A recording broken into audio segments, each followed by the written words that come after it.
My name is Deepika Vishwas, and I'm going to tell you about healthcare by balanced diet about nutritional disorders. So, our body requires many different vitamins and minerals that are very important for both body development and preventing diseases. These vitamins and minerals are often referred to as micronutrients. ये micronutrients हमारी body में naturally produce नहीं होते हैं. That's why we have to take them from the diet. My last video explain that the amount of nutrients one should consume depends on the person's age, sex, and the health condition of the person. And when our body do not get proper amount of nutrients, nutritional deficiency occurs in our body. Together with this हो सकता है हमारी diet सारे necessary nutrients include कर रहे हैं, but sometimes our body is unable to absorb certain nutrients. Means हमारी body की उन न्यूट्रिएंट्स को नहीं ले पाती है. So some basic terminologies here. Nutrition is the process of eating the right kind of food so you can grow properly and be healthy.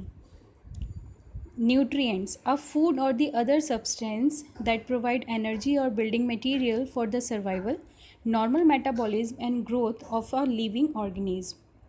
Deficiency is the inadequate uptake of anything is called deficiency. किसी भी चीज़ की कमी, अगर किसी भी चीज़ को हम proper amount में नहीं लेते हैं उसकी कमी को डेफिशिएंसी कहते हैं.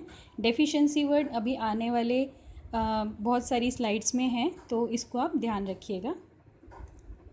Then micronutrients, one of the major group of nutrients your body need such as vitamins, minerals etcetera. And a nutritional deficiency, as the name suggests, it occurs when the body does not get or absorb the necessary amount of a nutrients from the food. So these are the essential nutrients like protein, fat, carbohydrate, vitamin, mineral, fibers and the waters. The causes of nutritional deficiency. Nutritional deficiency कैसे होती है? तो सबसे पहला है inadequate food intake और poor food choices. अगर आप प्रॉपरली अच्छा खाना नहीं खाते हैं या फिर जो आप खाना खा रहे हैं उसके ऑप्शंस आप अच्छे नहीं ले रहे हैं, हेल्दी नहीं ले रहे हैं, ये एक कारण हो सकता है न्यूट्रिशनल डेफिशिएंसी का. Excess of a specific nutrients, सारे न्यूट्रिएंट्स नहीं ले रहे हैं. जैसे प्रोटीन है तो आप सिर्फ प्रोटीन की डाइट ले रहे हैं और कार्बोहाइड्रेट एंड फैट्स का कंजम्पशन नहीं कर रहे हैं. या फिर malabsorption is a condition जिसमें फूड न्यूट्रिएंट्स का एब्जॉर्प्शन नहीं हो पाता है across the gastrointestinal tract. And finally with this reasons disease occurs in our body. Okay, so there are many type of deficiencies like mineral deficiency, vitamin deficiency, protein and lipid deficiencies. Mineral और vitamin deficiency से कुछ disease होती हैं. तो let's talk about deficiency of mineral and vitamins, protein, lipid etcetera may cause many diseases. For example, as you all know कि calcium is very important mineral and our body needs calcium to maintain strong bone and it may carry out many important functions. Okay, but due to the deficiency of calcium, rickets disease may occur. Similarly, with the deficiency of these nutrients like vitamin, protein and lipids, many diseases takes place. So we can see here are so many diseases like rickets, scurvy, very marasmus from the protein deficiency. One more thing, vitamin C, B complex and vitamin K, ये ऐसे 3 बहुत important vitamins होते हैं जिनकी हमारी body में deficiency की बहुत चांसेस होते हैं क्योंकि उनका स्टोरेज नहीं है हमारी बॉडी में. They are water soluble, so it is very important to replace daily. That's why doctor suggest us to eat oranges, lemon etcetera in daily basis. हमारी डाइट में लेमन्स का रोज़ काम यूज़ में आना चाहिए, हमारा कंजम्पशन होना चाहिए. Okay, also if we take the nutrients in excess amount, ये तो था कि डेफिशिएंसी की वजह से, पर अगर हम इसका कंजम्पशन ज़्यादा ले लेते हैं, दिस में also cause various diseases. That's means balance diet is very important. Insufficient and excess amount में harm our body. So let's talk about some main nutritional disorder like obesity, starvation, kwashiorkor, marasmus, anorexia, bulimia, vitamin deficiency and trace element deficiencies. We will study about the etiology study of these disorder. Etiology means the study of the cause of the disease. For example, what causes high blood pressure? Etiology is smoking, lack of exercise, stress and other conditions. Means कोई भी बीमारी होने के क्या क्या कारण हो सकते हैं, उस स्टडी को etiology स्टडी कहते हैं. So first talk about obesity. तो obesity is defined as an excess of adipose tissue that imparts health risk. Increased adipose stores in the subcutaneous tissues, skeletal muscles, internal organs such as kidney, heart, liver and fatty livers is also more common in obese individual. तो हम सबसे पहले बात करते हैं obesity की. ये बहुत ही ज़्यादा कॉमन है, कॉमन डिसऑर्डर है. जब भी हम एक पर्टिकुलर अमाउंट से ज़्यादा डाइट लेते हैं, उस कंडीशन में हमारी बॉडी में ओबेसिटी टाइप की बीमारियां हो जाती हैं. ओबेसिटी मीन्स मोटापा. In this condition there is excess of adipose tissue, जो कि यहाँ पे मेंशन है, that may impart health risk. etiology of obesity. So it's genetic predispositions. Genetically problems हो सकती हैं. Diet largely derive from the carbohydrate and fat. अगर excess amount of carbohydrates and fat का हम लोग कंजम्पशन करते हैं. हाइपोथायरॉयडिज्म, ये कुछ कंडीशंस हैं अगर हार्मोनल डिसबैलेंस होता है हमारी बॉडी में.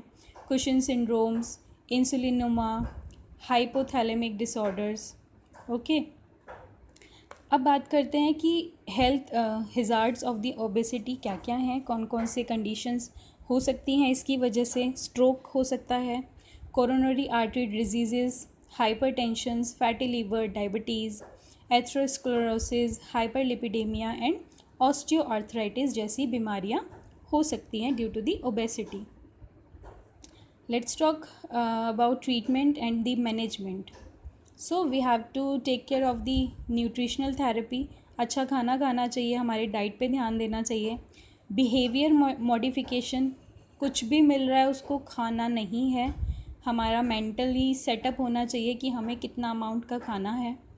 सम मेडिकल मैनेजमेंट, अगर नॉर्मल हम लोग सेल्फ नहीं उसको कर सकते हैं और वो ज़्यादा ख़राब हो जाती है कंडीशन ओबेसिटी की, उस कंडीशन में मेडिकल और सर्जिकल मैनेजमेंट किया जाता है. मेडिकल मैनेजमेंट में we can take drug therapies, then phentermines, diethyl propion etcetera. ये सारे मेडिकल ड्रग्स और मैनेजमेंट तरीके हैं. That is next is surgical management. पहले हम बात करते हैं vertical banded gastroplasty and adjustable gastric banding. तो ये 2 टाइप की सर्जिकल मैनेजमेंट है. ओके, अब हम बात करते हैं स्टारवेशन के बारे में. 2 चीज़ों की वजह से इंडिया में या किसी भी देश में बहुत बीमारी होती है. या तो बहुत ज़्यादा मोटापे की वजह से, या तो खाना नहीं मिलने की वजह से. या तो जिनके पास खाना होता है वो बहुत ज़्यादा मोटे होकर मरते हैं, जिनके पास नहीं होता तो वो भूखमरी से मरते हैं. तो ओबेसिटी था मोटापा का. स्टारवेशन है जिसमें खाना नहीं मिल पाता, हमारी बॉडी को न्यूट्रिएंट्स नहीं मिल पाते हैं. तो starvation is a severe deficiency in caloric energy intake below the level needed to maintain an organism life. एक अमाउंट का कोई भी कैलोरीज़ है वो सफिशेंट अमाउंट में जब नहीं मिलता है तो उसको स्टारवेशन बोलते हैं. Extreme form of mall nutrition, कमी जब होती है न्यूट्रिशंस की. The WHO states that malnutrition is by far the biggest contributor to child mortality, present in half of all the cases. Its etiology is deliberate fasting.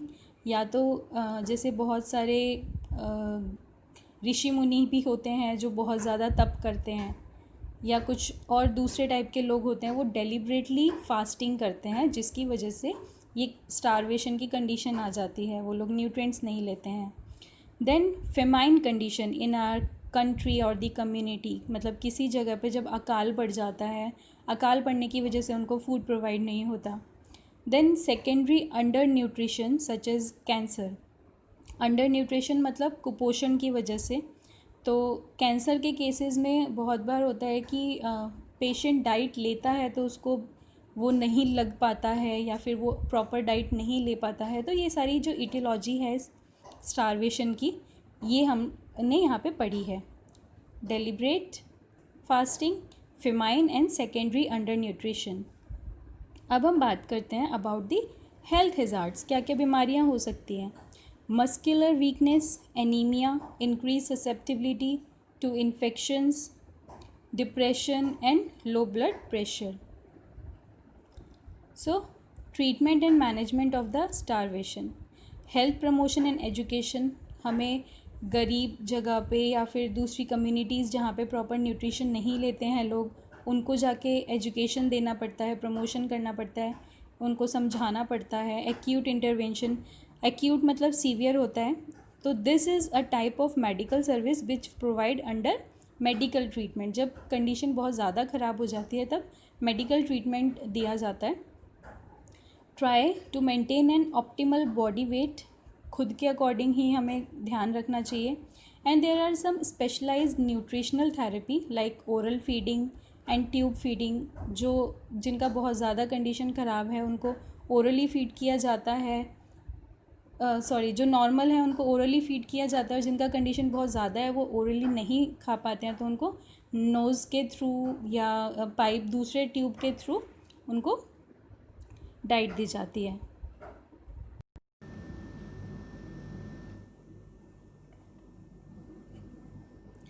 After obesity and starvation, let's talk about some deficiencies, that is protein deficiency. Protein deficiency की वजह से कुछ disease होती हैं, that is kwashiorkors and another is marasmus. Kwashiorkor is protein deficiency with adequate energy intake. जब proper amount में energy का intake हो जाता है पर प्रोटीन की डेफिशिएंसी होती है। और इसके कंपैरिजन में जो दूसरा है वो समहाउ सिमिलर है, marasmus, but in this case inadequate energy का इंटेक होता है in all the form including the proteins, मतलब प्रोटीन के अलावा भी जो दूसरे एनर्जी इंटेक्स होते हैं उसका भी प्रॉपर कंजम्पशन नहीं होता है। तो ये मेन डिफरेंस है प्रोटीन डेफिशिएंसी में क्वाशियोरकर और मेरिस्मस में। आप इसकी इमेज भी देख सकते हैं कि in case of the kwashiorkor जो बेबी है वो उसका माल न्यूट्रिशन हो रहा है, पर उसका जो फैट है यहाँ पे फैट का प्रोडक्शन है, but in the case of marasmus muscle loss है, फैट प्रोडक्शन बिल्कुल भी नहीं है। तो let's talk about kwashiorkor first. Kwashiorkor is a form of severe protein malnutrition characterized by edema and an enlarged liver with a fatty infiltrates. It is also known as edematous malnutrition क्योंकि ये characterized by the edema है. It is caused by sufficient calorie intake but with insufficient protein consumption.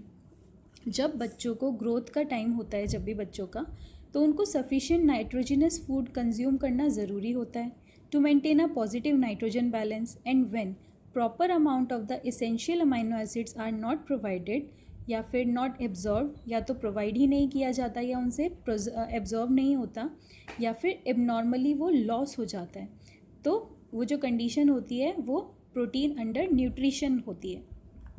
सो इसकी etiology है that is lack of protein diet, hypo albuminemia, amino acid deficiencies, some type of oxidative stress and gut microbe changes.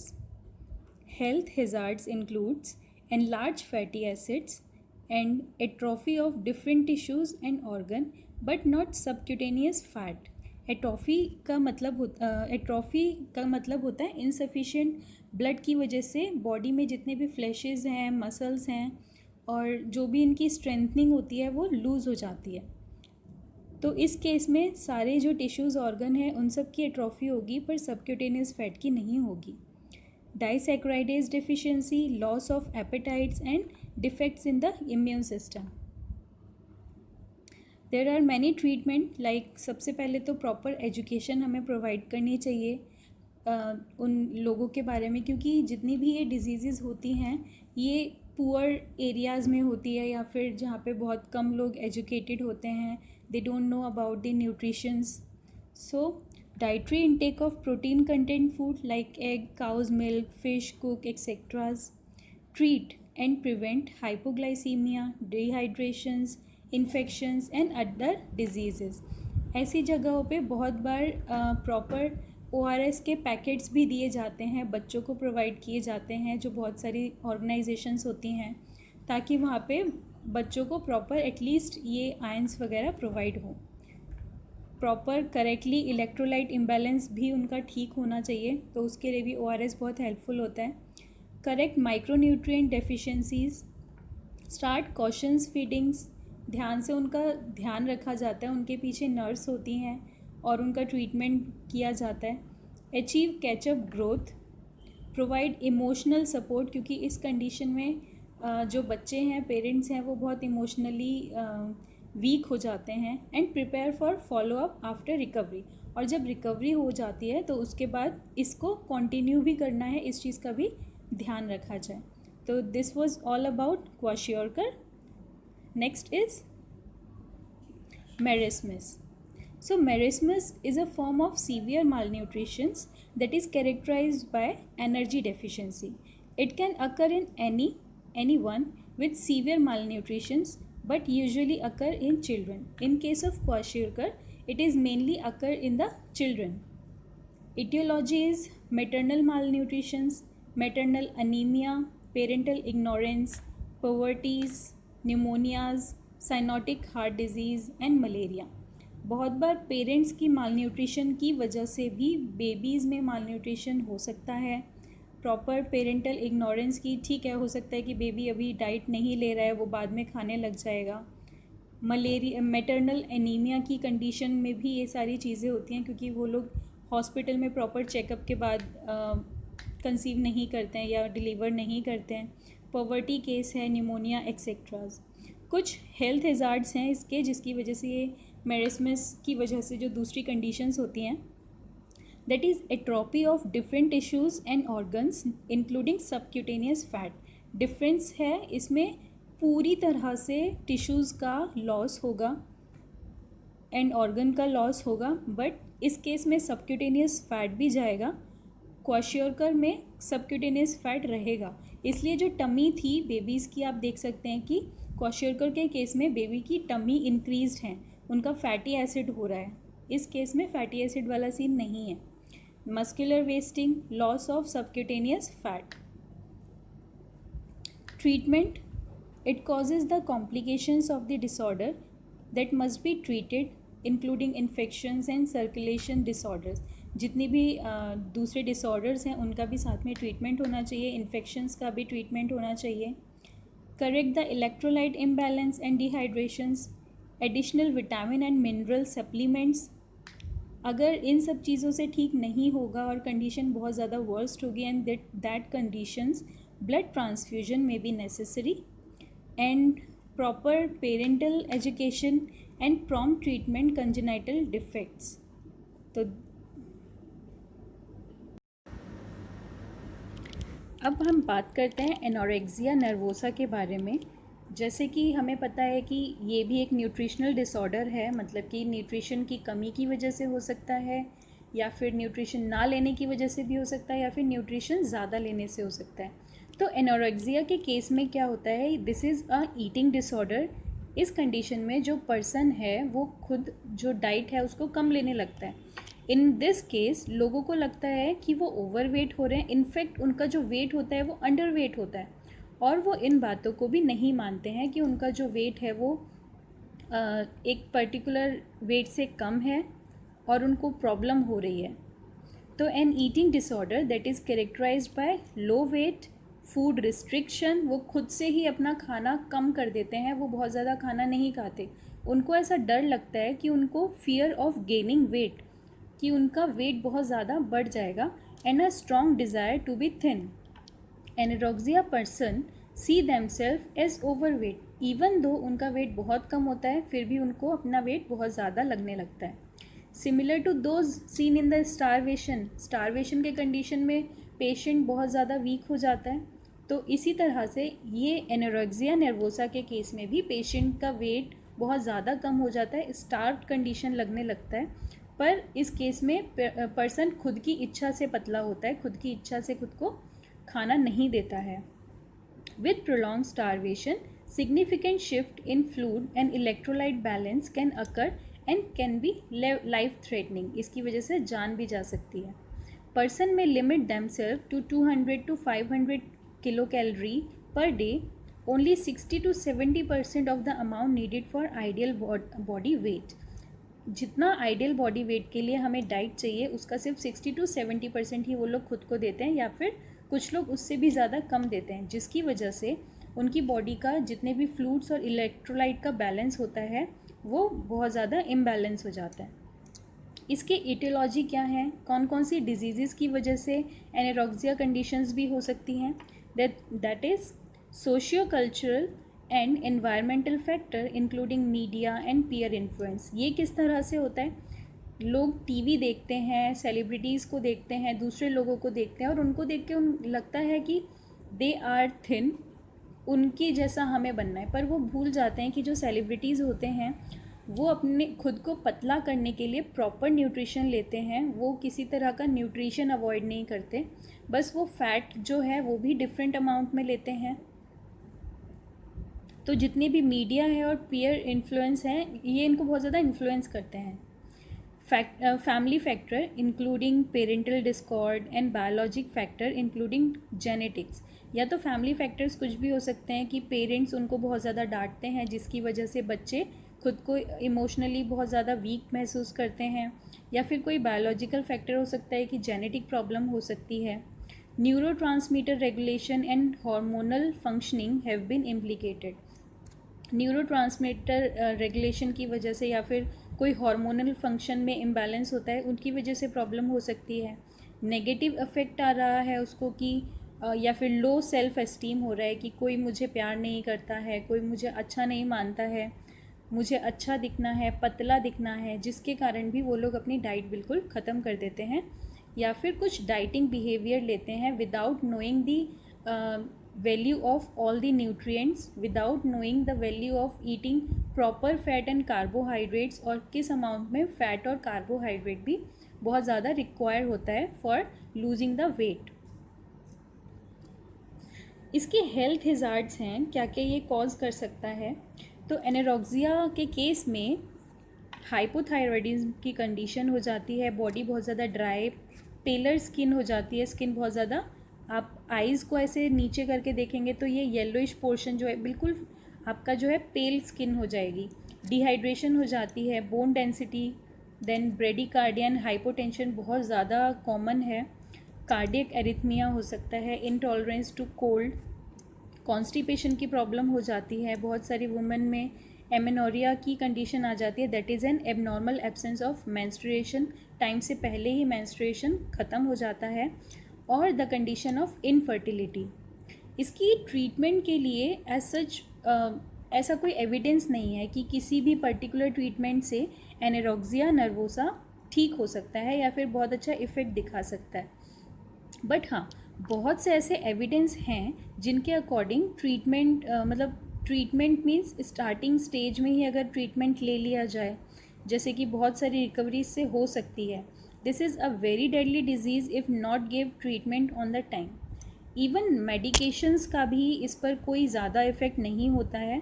Therapy based treatment दिया जाता है जिसमें healthy food का intake होता है, but बहुत स्लो पेज में, क्योंकि पेशेंट ऑलरेडी बहुत ज़्यादा खुद को डाइट से कम कर चुका है, तो उसको जो डाइट दिया जाएगा वो स्लो पेस में दिया जाएगा।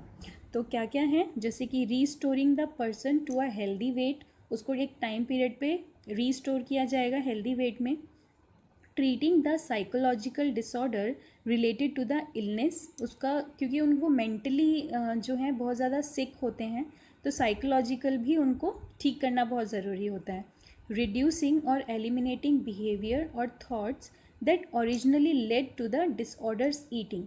तो इसमें ये 3 जो मेन फैक्टर्स हैं जिसके ट्रीटमेंट के लिए बहुत ज़्यादा ज़रूरी है.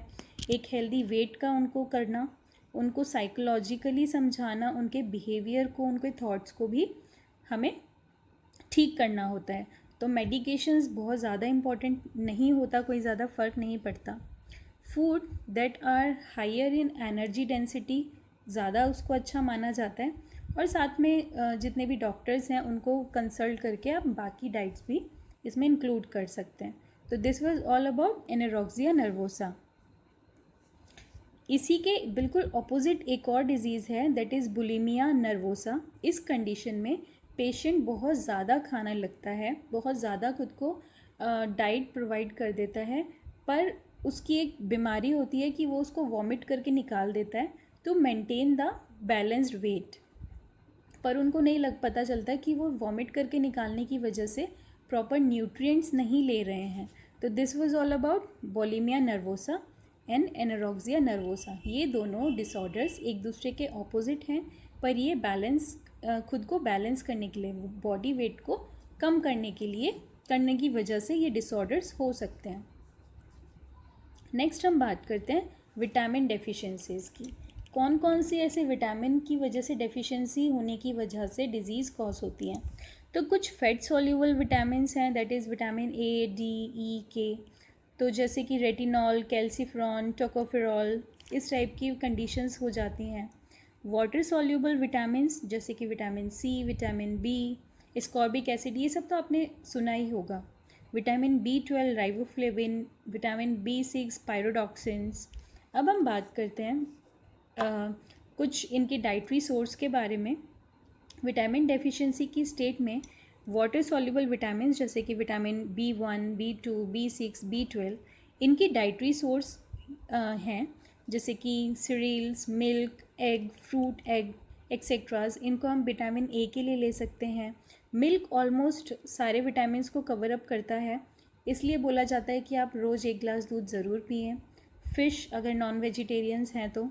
साथ में एग का जो है डाइट लेना बहुत ज़रूरी होता है. उसी तरह से फोलोट, नियासिन और बाकी जो वाटर सॉल्युबल विटामिन्स हैं उसकी भी डाइटरी सोर्स बहुत ज़्यादा इम्पॉर्टेंट है लेनी. हमें ग्रीन वेज भी लेना चाहिए, सिट्रस फ्रूट भी लेना चाहिए. तो सबको एक बैलेंस बना के लेना चाहिए. अगर हमारी डाइट में ये सोर्सेज नहीं होते हैं तो कौन सी कॉन्सिक्वेंस डेफिशिएंसी हो सकती हैं. फॉर एग्ज़ाम्पल B1 विटामिन के डेफिशिएंसी में बेरी या फिर न्यूरोपैथी, कार्डियक फेलियर, इस टाइप के डिजीज़ हो सकते हैं. B2 डेफिशिएंसी में एराबीफ्लेवोनीज हो सकता है, that is the mucosal fissuring and cheilosis and the glossitis. तो इस टाइप की कंडीशंस हो सकती हैं. B12 के केस में मेगैलोब्लास्टिक एनीमिया का केस हो सकता है. ऑल्सो फॉलेट, अगर आप फॉलिक एसिड्स वगैरह प्रॉपरली नहीं ले रहे हैं तो भी मेगैलोब्लास्टिक का जो है डेफिशिएंसीज प्रॉब्लम हो सकती है, डिसीज़ हो सकती है. Some fat soluble vitamins like vitamin A जिसको रेटिनॉल भी बोलते हैं, vitamin D that is calcitriol, vitamin E and vitamin K. उनका डाइटरी सोर्स क्या है, हमें पता है बीटा कैरोटीनिन्स हैं विटामिन ए का, जिसमें कैरेट्स वगैरह का खाना ज़रूरी होता है. फ़िश, एग, लीवर, और डी में मिल्क, फ़िश एक्सेट्राज. तो इससे हमें पता चलता है कि हमारी डाइटरी में एग और मिल्क का भी प्रॉपर अमाउंट में आना चाहिए, जो हमें प्रॉपर विटामिन्स प्रोवाइड करते हैं. और कौन से डिज़ीज़ कॉज हो सकता है, जैसे कि विटामिन ए की डेफिशिएंसी से नाइट ब्लाइंडनेस हो सकती है, डी की डेफिशिएंसी की वजह से रिकेट्स बीमारी हो सकती है, ई की वजह से न्यूरोपैथी. तो these are all about the deficiency and vitamins and the dietary source. अब हम कुछ विटामिन्स के बारे में बात करते हैं, जिसमें से एक विटामिन है that is vitamin A deficiency. तो vitamin A it is also called as hypovitaminosis. Hypo मतलब हाइपो मीन्स कम होता है, ठीक है. एंड विटामिनोसिस की विटामिन की कमी की वजह से. Okay, it is a lack of vitamin A in blood and the tissues. The three form of vitamin A that includes retinols, beta carotens and carotenoids. Vitamin A की कमी, vitamin A हमारी body में normal vision maintain करता है और it is very common in the poorer countries, क्योंकि poorer countries में proper vitamins, milk और ये सारी चीज़ें, एग्स प्रोवाइड नहीं होती हैं, इसलिए उनको बहुत ज़्यादा डेफिशिएंसी होने के चांसेस होते हैं. विटामिन ए हमारी बॉडी में रेगुलेट करता है सेल ग्रोथ को और डिफ्रेंसिएशन के लिए. It is also give the antioxidant property. क्या क्या कॉजेज़ करते हैं, that is what are the aetiology of vitamin A, that is malnutrition. Malnutrition बहुत ज़्यादा कॉमन है. माल न्यूट्रिशन की वजह से ही विटामिन ए डेफिशिएंसी होने के चांसेस होती हैं, क्योंकि कोई भी पर्सन, माल न्यूट्रिशन मतलब कि कोई भी न्यूट्रिशन जो प्रॉपर अमाउंट में हमारी बॉडी में नहीं जाता है उस कंडीशन में. Then unable to absorb well vitamin A. कुछ सर्जरीज़ होते हैं, जैसे कि स्मॉल बॉल बाईपास सर्जरी होती है. उस कंडीशन में जो पेशेंट होता है वो after the surgery vitamin A को एब्जॉर्ब नहीं करता है. जब विटामिन ए एब्जॉर्ब नहीं होगा, उसकी बॉडी में नहीं होगा, उसकी वजह से भी इसकी डेफिशिएंसी हो सकती है, उसकी कमी हो सकती है. इन the case of massive urine excretion, अगर बॉडी से बहुत ज़्यादा यूरिन एक्सक्रीट हो रहा है, patients with urinary track infections, that is UTI, tuberculosis, nephritis etcetera, in patients के केस में उनको बहुत ज़्यादा यूरिन एक्सक्रीट होता है. वो भी एक रीज़न है विटामिन ए डेफिशिएंसी का. Then in the case of fibrosis, fibrosis के केस में भी बहुत ज़्यादा होता है. देन हेपेटिक पेशेंट्स के कंडीशन में, हेपेटिक पेशेंट्स में also develop vitamin A deficiency due to the inability of body to store the vitamin. इसमें भी सेम कंडीशन है. और if the person is taking excess of alcohol consumption. So some of the health hazards, क्या क्या इससे disease cause हो सकती हैं. तो सबसे ज़्यादा जो कॉमन है इसकी है नाइट ब्लाइंडनेस. विटामिन ए की कमी से नाइट ब्लाइंडनेस हो सकती है, that is nyctalopia. Then another is xerophthalmia, then keratomalacia, Bitot's spot. यहाँ पे इस इमेज में भी आप देख सकते हैं कि जो स्पॉट्स दिख रहे हैं that is Bitot's spots. Then maternal mortality, immune functions में प्रॉब्लम हो सकती है और इन्फेक्शन कॉज हो सकता है, क्योंकि विटामिन ए बहुत ज़्यादा हमारी बॉडी को इन्फेक्शन से फाइट करने के लिए हेल्प करता है. निक्टोपिया में क्या होता है, हम कई बार लो लाइट में भी कुछ देख सकते हैं, जैसे कि चांदनी रात में भी आपको थोड़ा बहुत दिखेगा, पर if the person is going through the nyctalopia, उसको अंधेरे में भी कुछ नहीं दिखेगा. ज़ीरोफ्थेल्मिया के केस में जो आइज़ हैं वो टीयर प्रोड्यूस करना छोड़ देती है, उसकी आइज़ से टीयर्स नहीं निकलते हैं, और टीयर्स बहुत ज़्यादा इंपॉर्टेंट होते हैं हमारी आइज़ को इन्फेक्शन से बचाने के लिए. देन केराटोमेल्सिया, इस केस में कॉर्निया और कंजक्टिवा में प्रॉब्लम्स होनी स्टार्ट हो जाती है. देन बाइटॉट में ये स्पॉट्स हो जाते हैं. देन मैटरनल मॉर्टिलिटी के कंडीशन में, मतलब कि अगर मदर को हुआ है उसको भी प्रॉपरली विटामिन ए नहीं मिल रहा है तो उनकी डेथ हो सकती है, क्योंकि जो प्रेग्नेंट वुमेन होती है उनको ज़्यादा न्यूट्रिएंट्स की ज़रूरत होती है. इम्यून फंक्शन एंड इन्फेक्शंस, इस कंडीशन में भी जो ट्रीटमेंट है बहुत ज़्यादा ज़रूरी होता है एक अच्छी डाइट लेने का. डाइट सबसे बेसिक ट्रीटमेंट होता है न्यूट्रिशनल डिसऑर्डर्स के लिए, सारे न्यूट्रिशनल डिसऑर्डर्स के लिए. तो initial treatment for the mild cases is always, the initial treatment for the mild cases always follow the diet which is vitamin A rich food. ठीक है. Another is the food fortification. ये एक process होता है जिसमें micronutrients का add on होता है फूड में, जितने भी माइक्रोन्यूट्रिएंट्स होते हैं, और डाइट और फूड फोर्टिफिकेशन के साथ सप्लीमेंटेशंस भी दिया जाता है जो कि विटामिन ए का होता है. तो this is all about the vitamin A deficiency. Next is vitamin D. Vitamin D is a group of fat-soluble vitamins. The biological active form of vitamin D is calcitriols. It is normally made inside the kidney, which is helps to treat the kidney diseases. It is responsible for increasing intestinal absorption of calcium, magnesium and phosphate etc. As you know, calcium, magnesium and other biological contents are very important for our body. If its absorption will be slow and they may unable to absorb, the body can get many diseases. So there are so many compounds, among which vitamin D3, that is cholecalciferol, and vitamin D2, that is ergocalciferol, are very important compounds.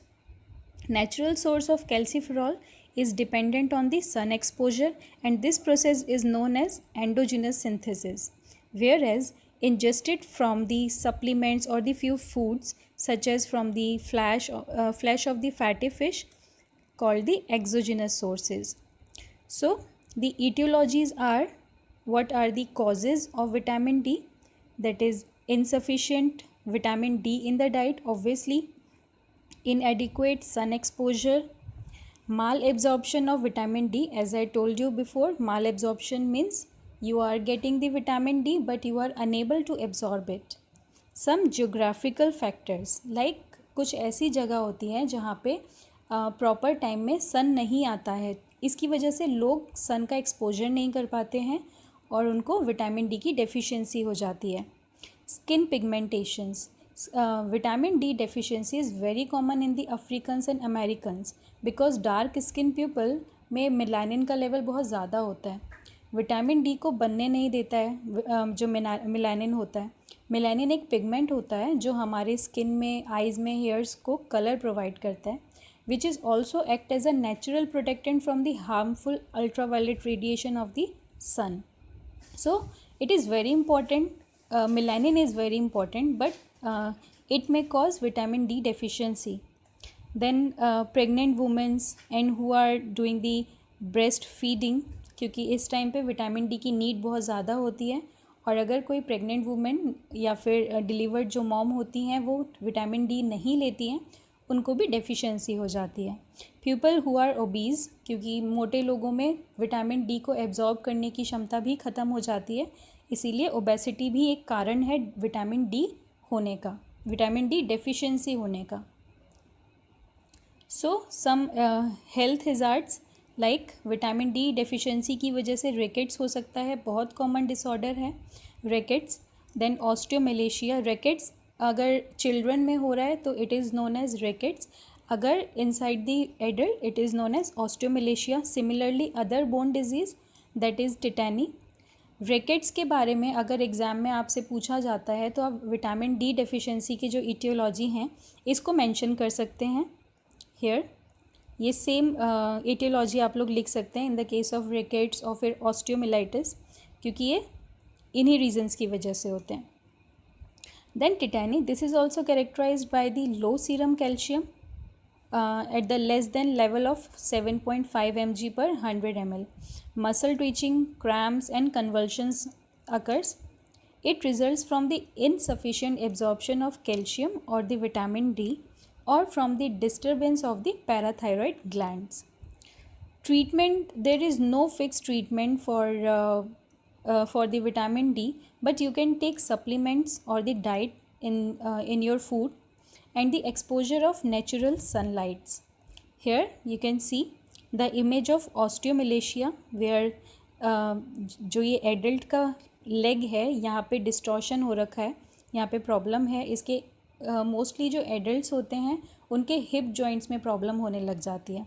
Similarly bone problem, इसकी वजह से impaired mineralisation होने लगता है या फिर bone damage होने लगता है, which leads to the bone softening diseases that includes the rickets in the children and osteomalacia as we discussed before, है ना. तो सिमिलर कंडीशन हो रही है, पर रिकेट्स में चिल्ड्रन में होगा और ऑस्टियोमेलेशिया में एडल्ट में होगा. तो this was about vitamin D. Now vitamin C, it is also known as ascorbic acid and ascorbate. It was the first vitamin to be chemically produced and discovered in 1912. It was isolated in 1928 and in 1933. It involved in the repair of tissues and the production of certain neurotransmitters, functioning of several enzymes and immune system functions. Animals can make their own vitamin C, but people must get this vitamin from the food and other sources.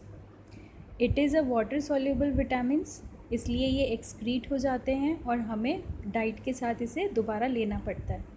It also functions as a antioxidants. कुछ evidence के according supplements के regular use से common cold का duration time reduce हो जाता है, but ascorbic acid infection को prevent नहीं करता और ये अनक्लियर है कि इसके सप्लीमेंट के साथ कैंसर के रिस्क फैक्टर्स या फिर कार्डियोवेस्कुलर डिजीज़ ये सब कम होने लगता है. WHO की इसेंशियल मेडिसिन की लिस्ट होती है. बेस्ड ऑन दैट ये सबसे फास्टेस्ट और मोस्ट इफ़ेक्टिव मेडिसिन बताई गई है जो हेल्थ सिस्टम के लिए बहुत ज़्यादा ज़रूरी भी है. फूड जो कंटेन करते हैं वो ऑलरेडी मैं लास्ट टेबल में बता चुकी हूँ. Next let's talk about the etiology.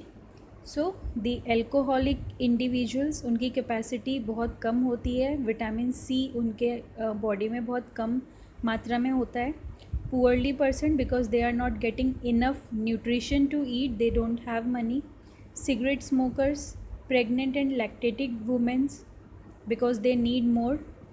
People with anorexia nervosa, AIDS and cancer because of the malnutrition conditions. Individual with iron overload disorders. The health hazards is scurvy. Scurvy is the main disease that is caused due to the vitamin C deficiency. Scurvy causes hemorrhagic diathesis, that is a bleeding disorders. Then skeletal lesion, that is the bone that are changed or the damaged or may cause the malignant or the cancers. Delayed wound healing by infections or the edema. The main cause of scurvy is anemia. Then lesions in the teeth and the gums and some kind of skin rashes. One of the main cause of scurvy is ignorance of taking lack of nutrition. So the deficiency of vitamin C occurs. The treatment is only the supplementations or the diet with vitamin C. Treatment can be orally or by intravascularly or the intramuscularly injected. So these are the image I have shown you, the vitamin C deficiency, where it is showing the bleeding of skin and mucus. Then some more deficiencies are here, and in the downside you can see the scurvy condition in the teeth of the patient, and there are some other images also which I have not mentioned here, I have not shown you here. Now vitamin B. Vitamin B play very important role in cell metabolism. There are 8 kind of vitamins in the vitamin B complex, that is thiamine, riboflavin, niacin, pantothenic, pyridoxine, biotin, folate. Folate is also known as folic acid, and the cobalamin. Each vitamin B is either a cofactor for key metabolic process or is a precursor needed to make one. Means जो vitamin B होते हैं वो दूसरे किसी diets को लेके भी coenzyme की तरह काम करता है, उसको मेटाबॉलिक प्रोसेस उसका करता है. इसके बहुत सारे फंक्शंस होते हैं. फॉर एग्जांपल विटामिन बी हमारे सेल्स में शुगर, फैटी एसिड्स और दूसरे न्यूट्रिएंट से एनर्जी जनरेट करने का काम करती है. So without B complex the human body could not function well at all. Vitamin B का सबसे मेन विटामिन B1 होता है, that is thiamine. It was the first in the family of vitamin B complex group. It has a specific coenzymes, that is thiamine pyrophosphate.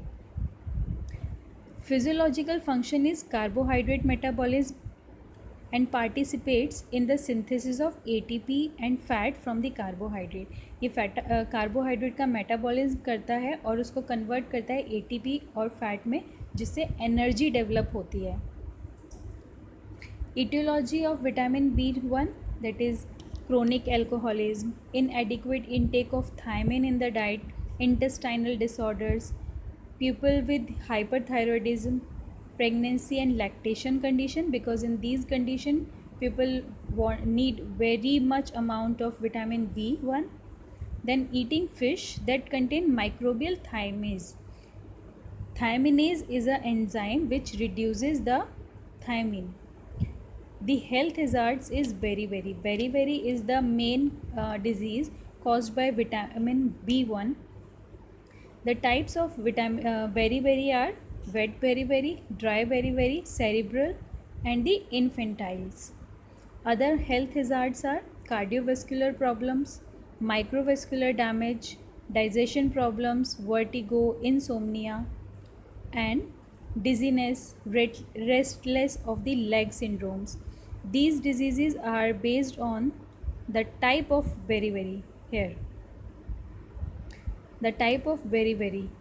So different beriberi will cause different conditions. Also, if in the exams they will ask you about the beriberi, you can write down these etiology mentioned here. Again, the treatments for the treatment of beriberi, or can say the treatment of deficiency of vitamin B, we have to take thiamine supplements, diets by the intravenous also. You can see the image of beriberi disease here. Now this is the list of here. This is the list of deficiency of essential minerals. Minerals such as iron, iodine, copper, zinc, fluoride, etc. So in the deficiency of these minerals, it causes some diseases, like in the deficiency of iron, it causes microcytic hypochromic anemia, whereas iodine की कमी की वजह से goiter बहुत ही ज़्यादा common disease है. In the absence of or the deficiency of copper, it causes neuromuscular disorders. In the zinc deficiency, it causes infertility or the acrodermatitis enteropathica, growth retardations, anorexia, diarrhea, etc. Fluoride causes dental caries. Selenium causes myopathy and cardiomyopathy. So what is iodine? A regular supply of iodine is needed for the production of thyroid hormone, thyroxine and ट्राइडोथायरोनिन. हमारी body में कुछ hormones होते हैं, उनके production के लिए हमारी body में, ताकि वो अच्छे से फंक्शन कर पाएँ डिफरेंट ग्लैंड्स में, उसकी वजह से उसके लिए आयोडीन बहुत ज़्यादा इम्पॉर्टेंट होती है. Lack of iodine results in endemic goitre, और अगर उसकी कमी हो जाती है तो बहुत सारी डिजीज़ हो जाती हैं, जिसमें से एक बहुत मेन है, that is goitre. Goitre it is a swelling in the neck resulting from a enlarge thyroid gland. आप लोगों ने काफ़ी लोगों को देखा होगा, उनको खट्टा खाना नहीं बोलते हैं डॉक्टर, और उनके नेक में पेन होने लगता है, वो ठंडी कोई चीज़ खाते हैं. तो this is all about thyroid gland का जो फॉर्मेशन होता है, वो धीरे धीरे उसमें गॉइटर फॉर्म करने लग जाता है. etiology of goitre, that is iodine deficiency. Over 90% of goitre cases होते हैं आयरन डेफिशिएंसी की वजह से. देन ऑटो इम्यून डिजीज़ेस, क्योंकि खुद से जब हमारी बॉडी में बहुत सारे मिनरल्स को यूटिलाइज़ नहीं कर पाती हैं, तब भी गॉइटर फॉर्मेशन हो जाता है. People who are smoking, hormonal changes और the over consumption of iodine. Yes, iodine का बहुत ज़्यादा कंजम्पशन भी गॉइटर कॉज कर सकता है. The treatment is all about iodine salt. So we have to eat iodine salt. In case of the production of an excess of thyroid hormone, radioactive iodine is given to the patient to shrink the glands. Whereas in case of less production of an excess of thyroid hormone, small doses of iodine in the form of Lugol's iron. इसके 3 different classes होते हैं, class 1, 2, 3, जैसे कि आप image में देख सकते हैं. पहली इमेज बता रहा है जब नॉर्मल पोस्चर होता है, जब आप नॉर्मल आपका नेक स्वेल करने लगता है, तो that is goitre class 1. The goitre class 2, when can not easily seen. The goitre can be easily seen, बहुत ईजीली दिखता है, आप लोग ऐसे मूवेबल नहीं हो पाते हैं. and class 3, that is the goiter, which is very big, the third class. So this was all about nutritional disorders. We have learned so many disorders in our lecture. So please go ahead and study well.